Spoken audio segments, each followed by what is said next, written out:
어, 어,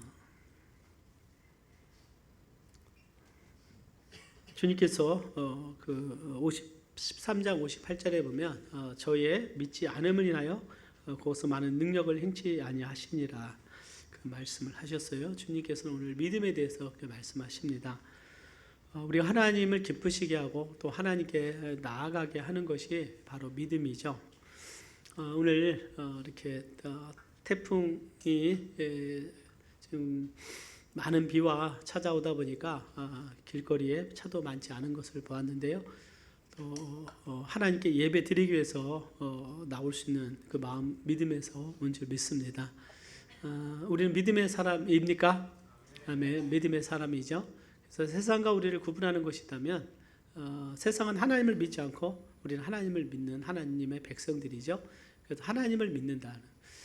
자, 믿음의 차이는 그 믿음으로 살게 되면 하나님의 많은 축복과 은혜들을 누리게 되고요. 불신앙, 즉 믿음이 없게 되면 그 큰 벽이 생겨서 하나님의 은혜를 누리지 못하게 됩니다. 더 크게 말하면 믿음과 또 믿음 없음의 차이는 천국과 지옥의 차이가 되고 우리의 마음에 있는 이 믿음이라는 것이 우리의 삶에 주는 그 영향력이라고 하는 것은 우리의 생각을 초월하게 됩니다. 그래서 믿음은 눈에 보이지 않지만 가장 위대한 우리의 자산이다. 우리에게 있어서 나를 나되게 하는 가장 귀한 것은 믿음입니다. 그래서 많은 크리스찬들이 또 핍박과 시련이 와서 믿음을 포기해야 되는 그런 상황에 닥쳤을 때 포기할 수 없는 것은 믿음이 우리에게 가장 소중하기 때문이고 또 많은 경우는 목숨과도 바꿀 수 없는 것이 바로 믿음이죠. 그만큼 하나님이 우리에게 주신 믿음은 너무 귀합니다. 오늘 이 말씀의 배경은 나사렛입니다. 예수님께서 태어나신 곳은 어디죠? 예수님이 태어나신 곳은 베들레헴이죠. 한번 지도 한번 볼까요? 그 파워포인트 보면 제가 지도를 좀 준비를 했는데요. 잘 보이십니까? 네, 좀 베들레헴은 이 사해에서 왼쪽이죠. 서쪽으로입니다. 이게 베들레헴이라고 썼는데 그 10km 위가 예루살렘이에요. 예루살렘과 베들레헴은 약간 10km 차이가 있고 베들레헴 하면 가장 유명한 사람이 거기서 나왔죠. 베들레헴은 누구의 동네라고 했습니까? 누가 태어나서 자란 곳이죠? 베들레헴 다윗이 그 동네예요. 베들레헴은 다윗의 동네. 그죠? 그래서 베들레헴은 다윗의 동네인데 성경에 보면 예수님께서 미가야서의 예언대로 이 베들레헴에서 탄생하시죠.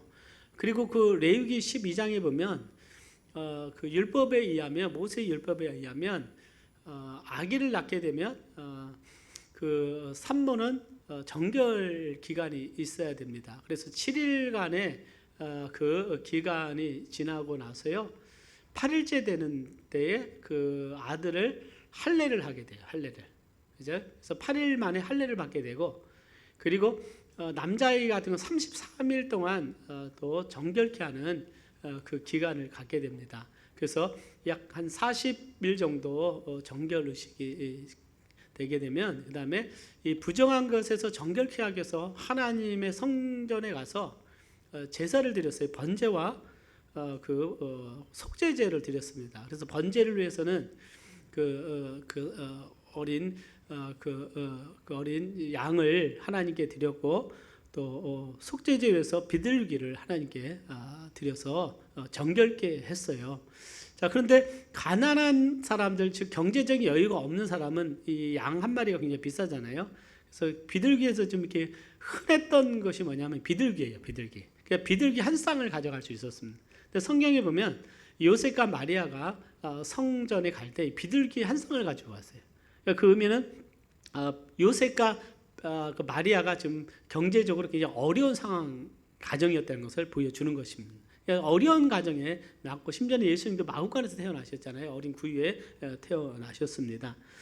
자, 그것이 바로 누가복음 2장 22절에 나오는데 그래서 모세의 법대로 결례의 날이 참에 아기를 데리고 예루살렘에 올라가니 이제 이 말씀이 바로 약 베들레헴에서 예루살렘까지 10km 정도 되는데 모든 유대인들에게 있어서는 그 율법을 지키는 거였어요. 그래서 그 그레므로 인해서 정결케 되었습니다. 그래서 그 속죄제와 번제를 드립니다. 우리가 이제 수요일 날 이제 다음 주부터는 우리가 그 이제 레위기를 들어가게 되는데, 레위기에는 그 부분에 대해서 자세하게 설명이 되어 있어요. 그래서 구약 성경을 이해를 하면 이 신약에서 하는 그 모든 삶에 대한 배경적인 것들이 이 구약에 나오기 때문에 굉장히 성경을 보는 이 눈이 더 넓어지게 되고 더 이해가 깊어지게 됩니다. 자, 그때 이제 이런 상황을 보게 되면 예수님께서 베들레헴에 거하실 때 동방 박사들이 찾아오게 되죠. 동방 박사들이 찾아오면서 바로 왔으면 좋은데 누구를 거쳐서 갑니까?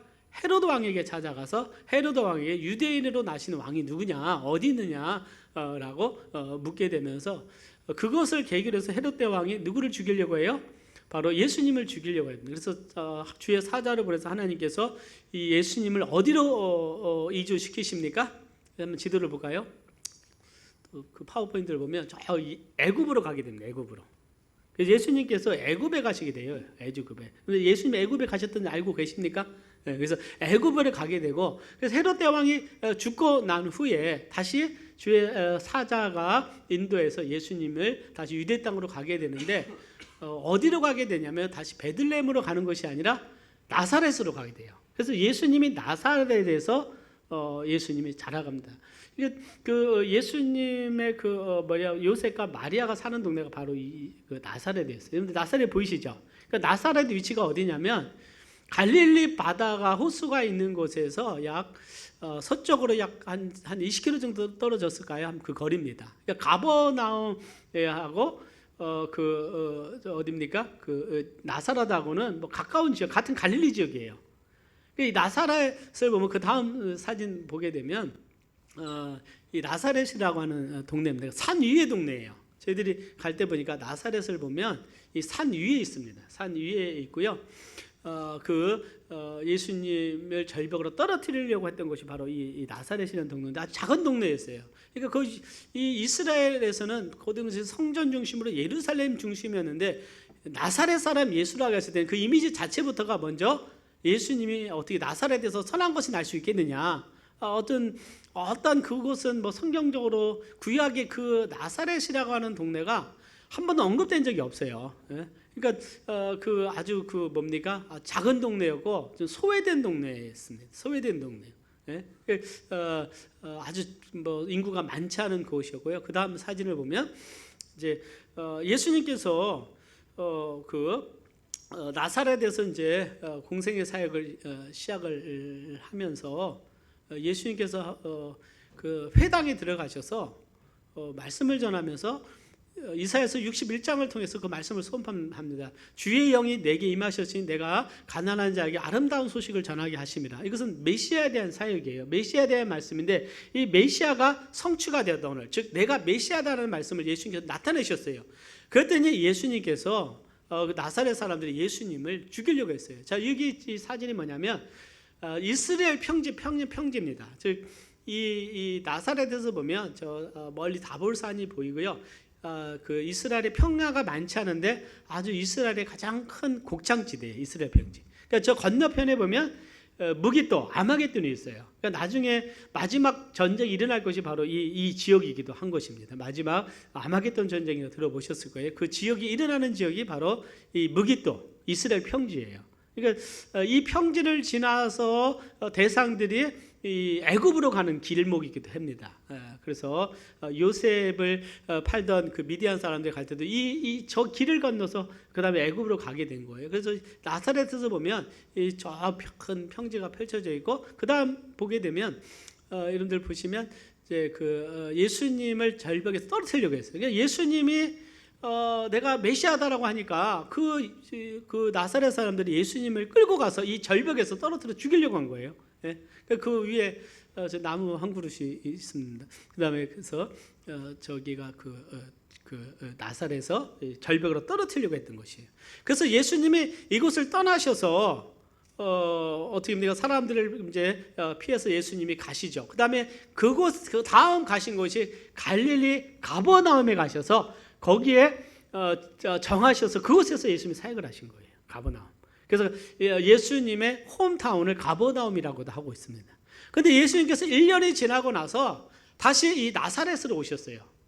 오늘 말씀이 뭐냐면 53절에 보면 예수님께서 그 13장의 비유와 또 그 갈릴리 지역에서 많은 사역을 행하시고, 그리고 그런 사람들이 사실 예수님에 대해서 강박하게 믿지 않았죠. 특별히 가버나움이 굉장히 강박했습니다. 예수님이 많은 이적 등을 했고 하나님의 말씀을 가르쳤지만 그들의 반응은 예수님을 이렇게 영접하지 않았어요. 그래서 53절에 보면 예수께서 이 모든 비유를 마치신 후에 거기를 떠나사 어디로 돌아가십니까? 고향으로 돌아가사 저희 회당에서 가르치시니, 그러니까 고향이 바로 이 나사렛이에요. 그래서 오늘 말씀의 배경은 바로 이 나사렛입니다. 그러니까 예수님께서 1년 만에 가셔서 다시 회당에 가셔서 말씀을 전하게 될 때에 사람들이 놀라는 거예요. 왜 놀랍니까? 54절에 보니까 이 사람의 이 지혜와 이런 능력이 어디서 났느냐. 그러니까 예수님께서 그 갈릴리 지역에서 많은 이적을 행하고 하나님의 사역을 할 때 이 소문이 다 났어요. 그때 이미 이 예수님이 그냥 보통 어떤 비범한 랍비가 아니라는 사실을 알고 있었을 거예요. 그럼에도 불구하고 그들은 놀라고 이런 지혜와 능력이 어디서 나느냐. 예수님의 가르침은 권세 있는 자와 같이 가르치셨어요. 그리고 말합니다. 예수님의 이 가정의 배경에 대해서 오늘 언급하고 있어요. 이는 그 목수의 아들이 아니냐. 그러니까 요셉은 뭐였어요? 목수였어요. 그 다음에 그 모친은 누굽니까? 55절에 보면 마리아. 그 다음에 그 형제들의 이름이 4명이 나옵니다. 야고보, 요셉, 시몬, 유다라. 우리 따서 해볼까요? 시작. 야고보, 요셉, 시몬, 유다. 그러니까 예수님의 동생들이 있었어요. 그러니까 그 예수님이 탄생 후에 이제 요셉과 마리아와 정식 어떻게 해요? 혼인하고 나서 4명의 아들들이 있는데, 야고보는 누구였냐면 예루살렘 교회 지도자였어요. 사도 예수님의 제자 야고보는 순교를 당했는데 나중에 보면 이 예루살렘 교회를 이끌었던 지도자가 야고보였어요. 그 사람이 누구냐면 나중에 회개하고 예수님을 믿게 됩니다. 구세주로, 메시아로. 이 사람이 바로 예수님의 동생 야고보예요. 또 여기에 보면 유다라고 나오죠. 유다는 이 유다서를 기록한 사람입니다. 예수님의 동생이 뭘 기록한다고요? 유다서 한 장짜리 보면 나오잖아요. 그러니까 유다서를 기록하게 되죠. 예수님의 동생들이 있고요. 그 다음에 그 누이가 있다. 이름은 나오지 않지만 예수님에게는 또 여동생들이 있었던 것들을 보게 돼요. 나사렛 사람들은 예수님이 태어나시고 자라가셨기 때문에 그의 가족에 대해서 잘 알고 예수님에 대해서 잘 아는 거예요. 그래서 갑자기 예수님이 다시 1년 만에 나타나셔서 그 능력으로 말씀을 가르치니까 이런 지혜와 능력이 어디냐, 어디서 있느냐, 예? 이 가족들이 다 우리와 함께 있지 않냐, 이 모든 것이 어떻게 나느냐. 예수님은 그 형제들과 다른 어떻게 지혜가 있었고 다른 능력이 있었던 걸 보게 되면서 굉장히 놀라워합니다. 그런데 이제 문제는 뭐냐면 어떻게 해요? 예수님이 하시는 말씀을 그들은 받아들이지 않고 예수님을 다시 배척을 하게 돼요. 그러니까 1년 만에 예수님이 오셨으면 그들이 예수님의 그 말씀을 진지하게 받아들이고 또 주님이 행하시는 이적을 통해서 예수님을 믿고 예수님을 정말 영접해야 되는데 성경에 보면 예수님을 배척했다고 말합니다. 그래서 예수님께서 뭐라고 말씀합니까? 선지자가 자기 고향과 자기 집 외에서는 존경을 받지 않음이 없느니라, 이렇게 말씀을 하셨어요. 그리고 저희 믿지 않음을 인하여 거기서 많은 능력을 행치 아니하시니라. 예수님께서 그곳에서 주님이 일하실 수가 없었어요. 왜요? 그들이 믿지 않음으로 인해서, 예수님을 믿지 않기 때문에 예수님이 그들 가운데 일을 할 수 없었던 것들을 보게 됩니다. 사랑하는 여러분, 오늘 우리가 정말 믿음의 위대한 능력은 하나님 우리를 통해서 위대한 일을 행하시는 통로가 되지만 믿지 않는 불신앙이라고 하는 것은 또 하나님이 일하지 못하게 하는 방해 요소가 되는 것들을 보게 됩니다. 오늘 우리의 마음을 우리가 살펴보면서 오늘 우리 예수를 믿고 구원받은 하나님의 자녀지만 그러나 나는 성경 66권 전체를 내가 하나님 말씀으로 믿고 또 하나님이 순간순간마다 나에게 주시는 하나님의 말씀을 내가 믿고 그 말씀대로 살고 있는지 오늘 우리 자신들을 한번 돌아보기를 원합니다. 그래서 오늘 첫째요, 불신앙이 가져오는 결과에 대해서 함께 나누면서 이 불신앙은 정말 우리가 버려야 될 것이다.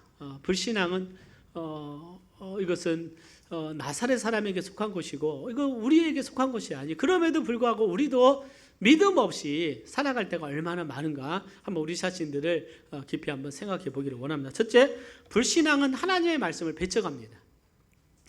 믿음이 없게 되면 하나님의 말씀을 배척하게 되죠. 그런데 그 하나님은 우리에게 무엇으로 그분의 뜻을 보여주시냐면 말씀을 통해서 보여주세요. 하나님께서 말씀하십니다. 그래서 하나님께서 창조도 말씀으로 하셨고 아담과 하와를 지으신 후에 에덴 동산에서 주신 최초의 계명이 뭐냐면 우리 같이 한번 봉독을 해보겠습니다. 우리가 같이 여호와 하나님이 시작. 여호와 하나님이 그 사람을 이끌어 에덴 동산에 두사 그것을 다스리며 지키게 하시고 여호와 하나님이 그 사람에게 명하여 가라사대 동산 각종 나무의 실과는 네가 임의로 먹되 선악을 알게 하는 나무의 실과는 먹지 말라. 네가 먹는 날에는 정령 죽으리라 하시니라. 하나님께서 사람에게 주신 최초의 계명이 에덴 동산을 다스리며 지키라는 거예요. 제가 이제 종종 말씀드리지만 에덴 동산은 하나님이 거하시는 동산입니다. 오늘로 구약으로 말하면 성전적인 개념이고 하나님이 거하시는 곳인데 그것을 다스리는 것은요 아바드, 이것은 예배의 개념이고 지킨다고 하는 것은 하나님의 말씀을 지키는 거예요. 그래서 그곳에서 하나님을 예배하며 하나님의 말씀에 순종하는 것이 본분입니다. 그러니까 우리가 지은 바의 본분은 우리가 하나님을 예배하는 삶이 돼야 돼요. 그리고 하나님을 우리가 전인적으로 우리의 삶 가운데 거룩한 하나님을 예배할 뿐만 아니라 하나님의 말씀을 우리가 지켜야 됩니다. 자, 그러면 지키기 위해서는 어떻게 합니까? 우리가 지켜야 될 선이 있는 거예요. 그것이 뭐냐면 선악과는 겁니다. 선악과. 그래서 선악과를 두심을 통해서 순종을 하게 되면 계속 영원한 복을 누리지만 불순종하게 되면 선악과를 먹고 죽게 된다는 거예요. 정령 죽으리라. 그래서 항상 축복과 저주가 앞에 있는데 하나님 앞에 순종하는 것은 하나님의 축복을 누리지만 불순종할 때는 하나님의 심판과 저주가 있음을 하나님께서는 말씀을 하셨습니다. 오늘도 마찬가지예요. 하나님의 말씀에 순종하는 정말 하나님의 자녀들과 순종하지 않는 불신자들과는 이것은 하늘과 땅 차이고 천국과 지옥의 차이가 있는 거예요. 하나님께서는 우리에게 믿음을 요구하시는데 그 믿음은 바로 순종입니다. 순종 없는 믿음이 없는 것이죠. 그런데 우리가 지식은 우리의 믿음이 될 수가 없어요. 물론 지식을 통해서 우리가 하나님 말씀 안에 들어가는 순종의 삶을 살아가게 되죠. 그래서 우리에게 있어서 믿음이라고 하는 것은 하나님이 요구하시는 것은 뭐냐? 하나님의 말씀을 순종하라. 이것이 바로 예배가 되는 거예요. 하나님께서 말씀을 통해서 우리의 삶의 원리들을 보여주셨고 하나님 나라의 백성들이 살아가는 그 말씀들을 우리에게 주셨다면 우리는 그 말씀을 먹고 자라가고 그 말씀 속에서 우리는 살아가야 될 줄 믿습니다. 하나님이 우리에게 주신 가장 큰 축복은요, 이 자유의지죠. 그러니까 자유의지가 우리에게 축복이 되지만 자유의지를 잘못 행사하게 됨을 통해서 굉장한 멸망으로 가게 되는 것을 보게 됩니다. 그래서 자유의지를 주셨는데 이 자유의지대로 지음받았기 때문에 우리에게는 순종할 수도 있고 불순종할 수도 있어요. 순종은 곧 믿음이고 불순종은 하나님께 불신하게 되는 것입니다. 근데 사람이 우리의 조상인 아담과 하와가 선택한 것은 하나님의 말씀을 신뢰하고 순종하기보다도 사탄이 주는 유혹의 말을 더 신뢰하고 따랐습니다. 그래서 사탄의 말을 더 신뢰하게 된 거예요. 여러분들은 하나님의 말씀을 더 신뢰합니까? 사탄이 주는 말을 더 신뢰합니까? 내가 하나님의 말씀을 제쳐두고 세상이 주는 가치와 하나님의 말씀에 어긋나지만 그것을 따라가는 것은 내가 세상을 더 의지하는 거예요.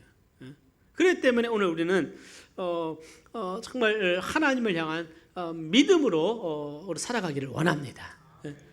우리가 믿음으로 살아가야 돼요. 믿음으로. 성경에 보면 불신할 때 하나님을 믿지 않을 때 하나님 말씀을 배척하는 그 이유가 대부분이죠. 대표적인 거 보면 이 모세가 바로에게 이스라엘 백성들을 가게 하라 할 때 바로는 뭐라고 답변합니까? 여호와가 누구간데 내가 그 말을 듣고 이스라엘을 보내겠느냐? 나는 여호와를 알지 못하니 이스라엘도 보내지 아니하리라 그랬어요. 오늘 바로와 같은 오늘 이 세상은요, 하나님의 말씀을 전할 때 내가 누구간데 예수님을 믿느냐, 내가 누구간데 하나님이 누구간데 내가 그것을 믿고 내가 그분을 의지해야 되느냐? 내가 죽고 이 내 삶 자체를, 내 영혼을 그분을 의지해야 되느냐? 하나님을 모를 때는, 불신앙일 때는 이렇게 하나님을 배격하고 배척하게 됩니다. 사랑하는 여러분, 우리는 하나님의 은혜로 말미암아 구원받아 믿음으로 하나님의 은혜 가운데 있게 됨을 인하여 더 감사할 수 있는 우리가 되기를 바랍니다. 바로가 하나님의 말씀을 거절할 때요, 애굽의 10가지 재앙이 내림을 통해서 애굽이 초토화가 되고 또 장자가 죽음을 통해서 바로의 장자가 죽게 돼요. 역사적으로도 보면 그 당시에 그 바로는요, 그 다음 바로 이후에 그 장자가 아닌 둘째가 되는 것을 보게 됩니다. 근데 마음이 강팍해서 계속적으로 그 마음을 순종하지 않을 때 홍해까지 따라갔던 그의 군대가 다 바다에 수장당하게 되죠. 그러니까 믿음이 없으면 우리가 하나님의 말씀을 거역하거나 배격합니다. 그러니까 우리도 때로는 마음이 강팍해지면, 구원받은 자라도 우리 육신이 마음이 좀 강해지면 하나님의 말씀에 대해서 좀 강팍해질 수가 있어요. 그때 우리는 정말 조심해야 됩니다.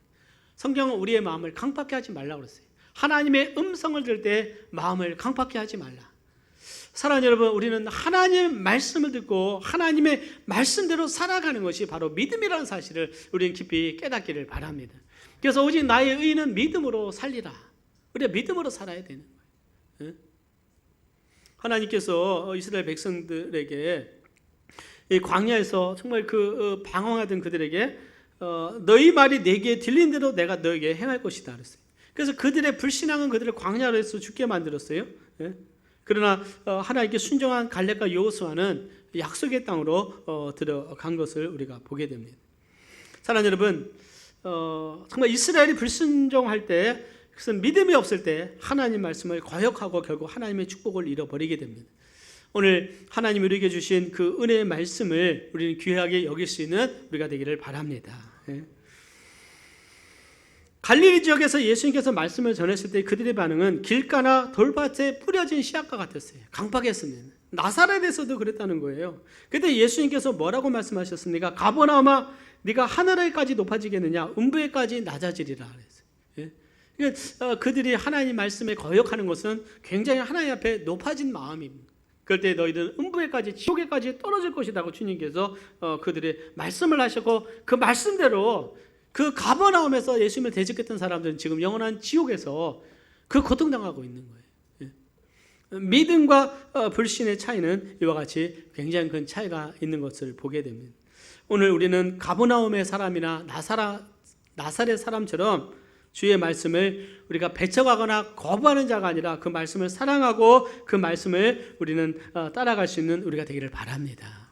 그래서 예수님의 말씀을 우리가 듣고 순종할 때 하나님의 은혜가 임하고 영생이 임하게 되고, 그리고 하나님과 관계가 회복돼서 하나님의 축복이 우리 가운데 흘러넘치는 놀라운 역사 있게 되는 줄 믿습니다.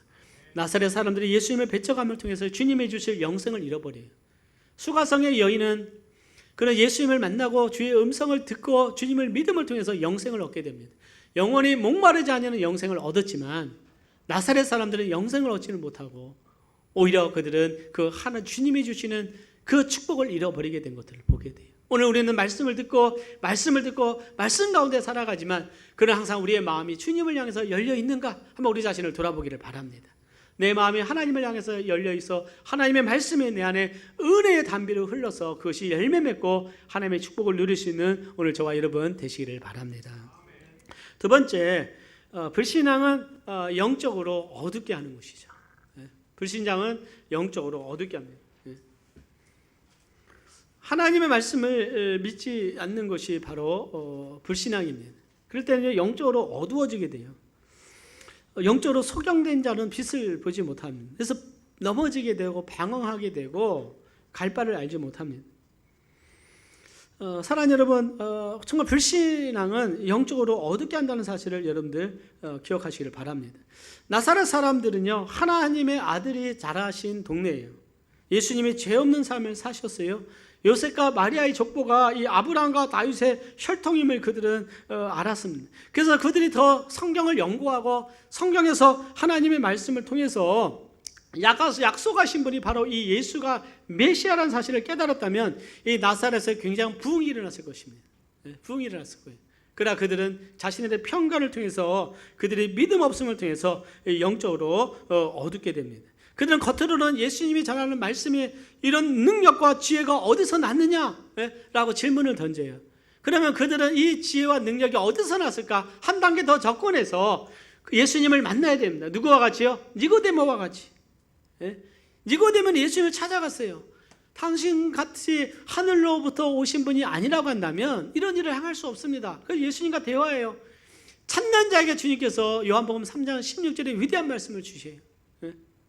근데 나중에 보면요, 니고데모는요, 예수님의 그 장사하는 때 아리마대 요셉과 함께 그가 성경에 보면 몰약과 침향 섞은 것을 100근쯤 가져가서 예수님의 장사에 함께 참여를 했어요. 니고데모는 예수님을 믿은 거예요. 그래서 영적으로 눈이 밝아졌습니다. 예수님을 정말 만남을 통해서 예수님이 구주이심을 깨닫고 니고데모는 예수님이 장사할 때 아리마대 사람 요셉과 함께 예수님의 장사 지내는 데 있어서 어떻게 몰약을 100근이나 갖고 와서 예수님의 장사에 함께 참여하고 예수님을 굉장히 영화롭게 한 사람으로 기록되어 있는 거예요.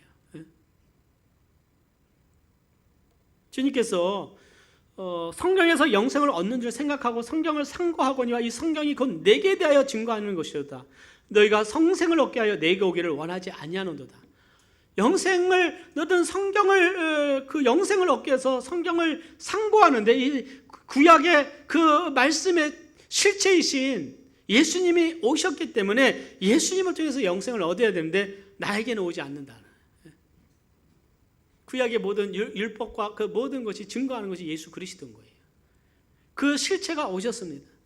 그래서 영적으로 정말 말씀을 찾는 예수님을 만나게 되고 그리고 그들은 참된 기쁨을 받게 됐거든요. 오늘 그 많은 사랑 가운데 사랑하는 여러분, 우리가 예수님을 통해서 영적인 눈이 밝아져서 하나님의 말씀을 알고 성경에서 예수님을 만나고 하나님과 동행하는 삶, 여러분들께서 놀라운 은혜입니다. 세상이 줄 수 없는 놀라운 축복을 우리가 누리고 있는 거예요. 그렇기 때문에 우리는 주님 안에서 기뻐하고 세상의 어떤 풍랑과 세상의 환난과 세상의 고난에도 요동치 아니하고 우리는 주님 안에서 기뻐하고 주님이 주신 사명과 말씀이 더 귀하기 때문에 이 말씀들을 붙들고 오늘 살아갈 수 있는 우리가 되기를 바랍니다. 성경은요, 사탄이 믿지 않는 자들의 마음을 혼동케 한다 그랬어요. 혼동케 해서 그리스도의 빛을 가리운다고 그랬어요. 이 세상 신이 믿지 않는 자들의 마음을 혼미케 하여 그리스도의 영광이 복음의 강체가 비치지 못하게 하미니 그리스도는 하나님의 형상이라고 그랬어요. 오늘 예수님을 대적하게 되면 영적으로 어두워지게 됩니다. 그렇기 때문에 빛나신 예수님을 발견하지 못하는 거예요. 많은 사람들이 수건을 쓰고 있어요. 모세가 수건을 썼던 것처럼. 그렇기 때문에 영적으로 어두운 거예요. 때로 영적으로 어둡게 되면 수건을 쓰면 아무리 성경을 읽어도 이 성경의 진리이신 예수님을 만나지 못하고 그리고 참된 의미를 발견하지 못하는 거예요. 이 수건은 누구를 통해서 벗어진다 그랬습니까? 예수님을 통해서 벗어지는 거예요. 예수님을 만나게 되고 예수님을 통해서 구원을 받게 되면 영생을 얻어서 주님께서 우리 수건을 벗겨주시면 하나님의 영광이 임재 가운데 있게 되고 진리 가운데 살게 되고 그때부터 주의 음성을 들으면서 말씀 가운데 우리 믿음이 자라가는 줄 믿습니다. 오늘 많은 사람들이 이 진리에 대해서 귀를 닫게 되죠. 가룟 유다가 예수님 곁에 있었어요. 12 제자 중에 한 명이었지만 그는 주의 말씀을 들었고 주님이 하시는 그 놀라운 사역들을 많이 봤지만 영적으로 어두웠어요. 예수님을 은 30냥에 팔아버립니다. 그는 그에게 최고의 그 어떤 영광의 자리, 영원한 하나님이 주는 축복의 자리에 올라왔지만 그는 그 축복을 알지 못하고 발로 뻥차버리고 그리고 자신이 너무나 잘못한 걸 깨닫고 그는 스스로 목숨을 끊게 되고 지옥에 가게 됩니다. 여러분들 이해가 가세요? 예수님 곁에서 3년 동안 예수님을 따라다니고 주님이 그 풍랑을 잔잔케 하시고 죽은 자를 살리고 오병이의 기적을 일으키시고 주님께서 정말 제자들을 만날 때마다 하늘나라의 말씀에 대해서 가르치셔서 그것을 했지만 그들은 깨닫지 못했어요. 깨닫지 못했어요. 심지어는 제자들도 예수님이 부활하실 때까지 이분이 진정 예수님이 메시아인가 아닌가 그들 혼동하고 있었어요. 예수님이 죽은 자 가운데서 살아나셔서 보였을 때 비로소 예수님이 하나님의 아들이시구나라는 것을 그들 깨닫게 됩니다. 도마 자체도 믿지를 못했잖아요. 내가 만져봐야 되겠다. 메시아는 하나님의 아들이, 하나님이 인간의 몸을 입고 이 땅에 온다는 것은 놀라운 일이에요. 그래서 너무나 놀랐기 때문에 그들이 믿을 수 없었던 거예요. 너무나 놀랐기 때문에. 하나님은 계속해서 약속을 하셨지만, 그 말씀을 주셨지만, 과연 지금이 그때까 그들이 기다리지 그것을 알지 못했던 것이죠.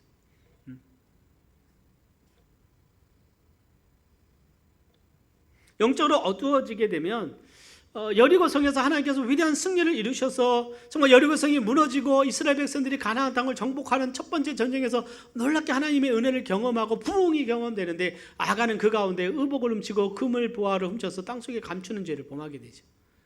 항상 첫 것은 하나님의 것에 속한 것입니다.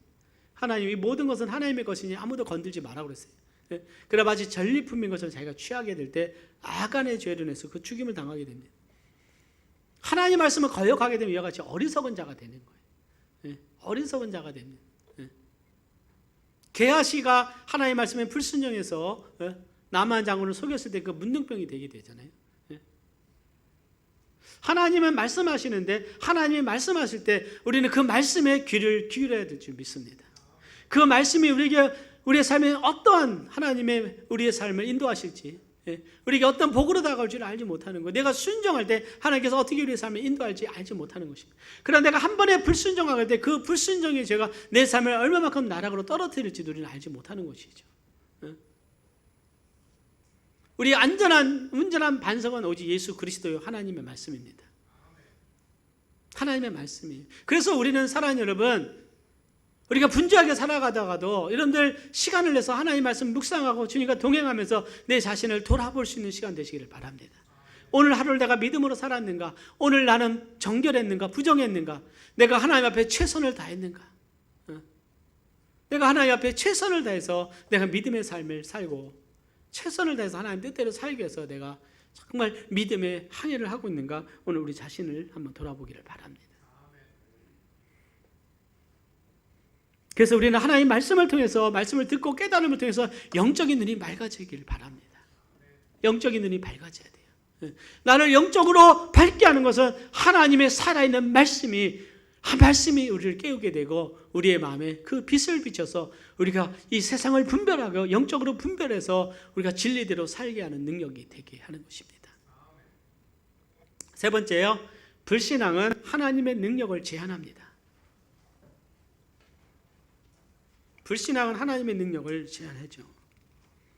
주님께서 나사렛 사람들이 믿지 않음을 인해서 거기서 많은 능력을 행치 아니하셨다 그랬어요. 많은 능력을 행치 아니하셨다. 아마 주님은 조금씩 능력을 하셨을 것 같아요. 오늘 보니까 많은 능력을 행치 아니하셨어요. 얼마나 예수님이 사랑했던 동네입니까? 거기는 함께 자랐던 동물들도 있었을 거예요. 옆집에 이웃도 있었을 것이고 친척들도 있었을 것이고, 어느 집에 가면 숟가락이 몇 개 있는지, 어느 집에 가면 누가 아파서 또 누가 어떤 아픔이 있는지,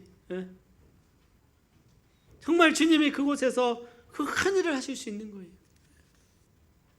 그러나 그들은 예수님을 절벽에 떨어뜨리려고 했고, 예수님을 배척함을 통해서 하나님이 일하실 수가 없었어요.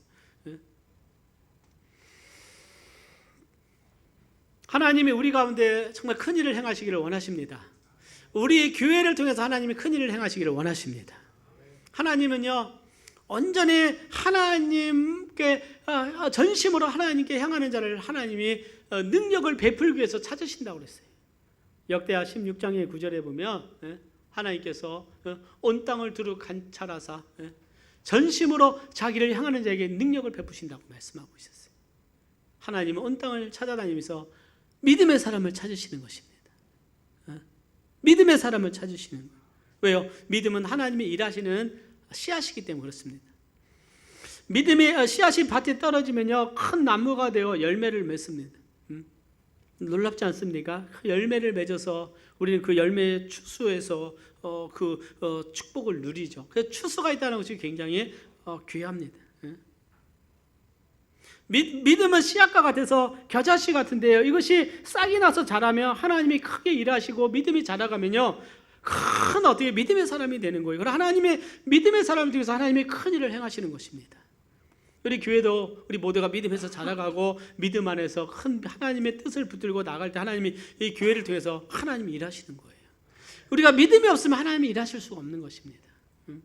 그래서 우리는 하나님 앞에 우리의 믿음을 크게 해달라고, 우리는 더 큰 믿음을 가지고 우리의 비전을 바라보고 우리는 달려가야 될 줄 믿습니다.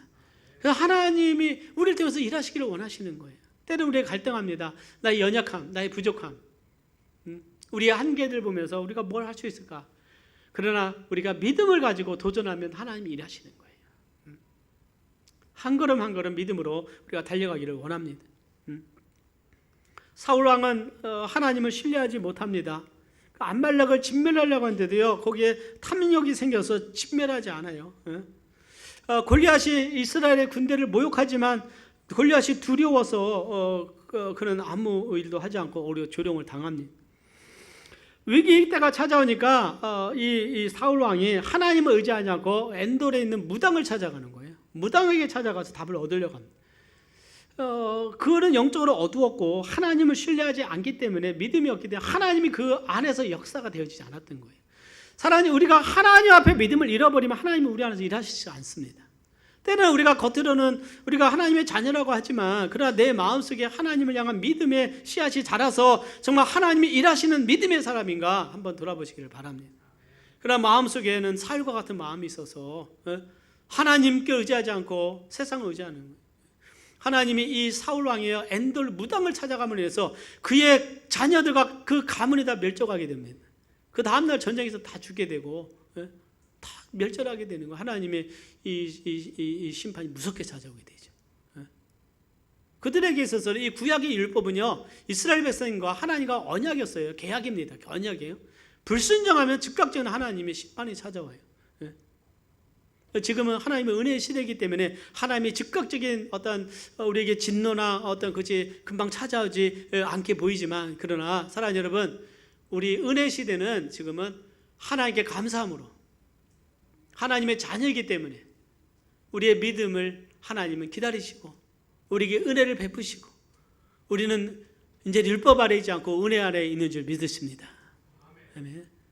근데 은혜 아래 있기 때문에 나는 누구의 종이 되느냐? 나는 은혜 아래 있기 때문에 예수님으로 말미암아 구원을 받았다면 예수님의 종이 되어야 되는데 사탄의 종이 되고 세상의 종이 되어서 살아간다면 이것은 십자가를 모독하는 거예요.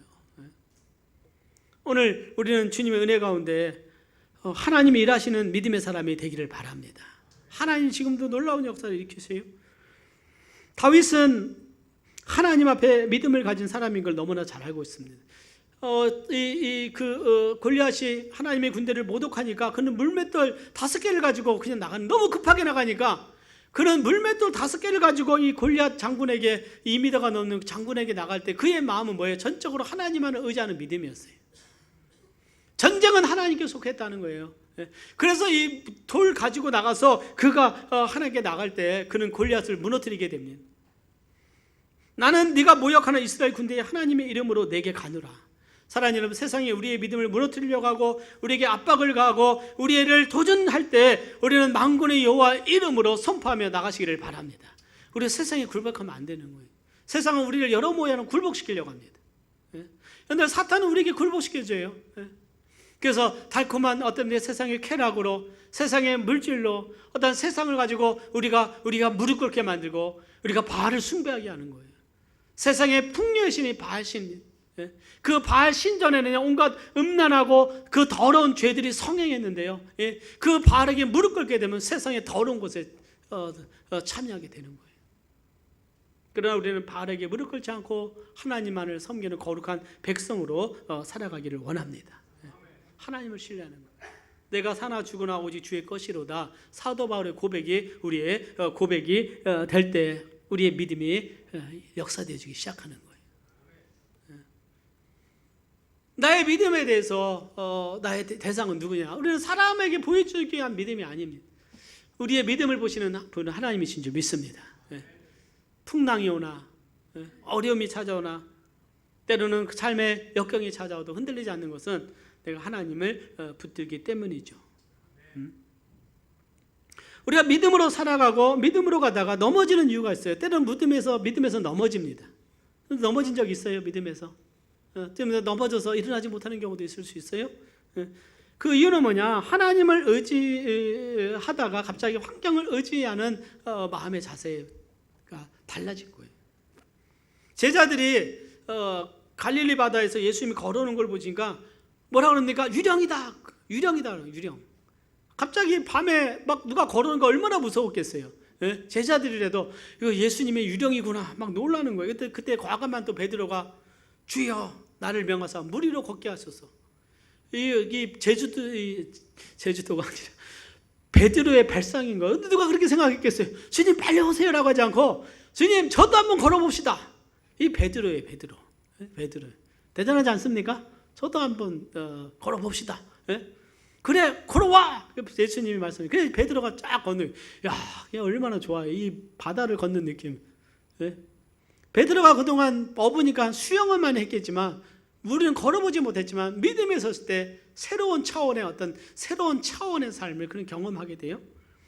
근데 갑자기 한 발, 두 발, 세 발까지는 좋았는데 풍랑이 일고 갑자기 바람 소리를 들으니까 이거 내가 여기 왜 있지? 갑자기 두려움이 생기니까 두려움이 생기자마자 바람을 보고 무서워하자마자 믿음이 떠나자마자 그가 물속에 가라앉게 됩니다.